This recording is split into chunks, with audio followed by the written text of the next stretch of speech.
ஒரு சிலர் பார்த்தீங்க அப்படின்னா, ஃபுல் டைம் ட்ரேடர் ஆக்கணும் சார் நானு. எனக்கு வந்து இப்போ ஏஜ் ஆயிடுச்சு. நான் ரிட்டயர்ட் பெர்சன் நானு.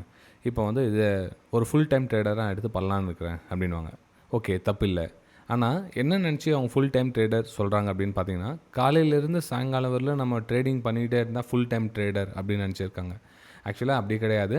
உங்களுடைய ஃபுல் டைம் ட்ரேடர் அப்படின்னா, உங்களுடைய இன்கம், சோர்ஸ் ஆஃப் இன்கம் நான் ட்ரேடிங்லேருந்து நான் சம்பாதிக்கிறேன் அப்படின்னு நெனச்சா போதும். அதுக்கு நீங்க காத்தாலேருந்து சாயங்காலம் வரையிலும் ட்ரேடிங் பண்ணிட்டு இருக்கணும்னு அவசியம் கிடையாது. டெய்லி ஒரு ட்ரேட் பண்ணா கூட நீங்க ஃபுல் டைம் ட்ரேடர் தான். ஏன் 4 நாளைக்கு 3 நாளைக்கு ஒரு ட்ரேடிங் பண்ணி, அந்த ட்ரேட்ல ப்ராஃபிட் பண்ணி மந்த் எண்ட்ல நீங்க ப்ராஃபிட் இருந்தா நீங்க ஃபுல் டைம் ட்ரேடர் தான்.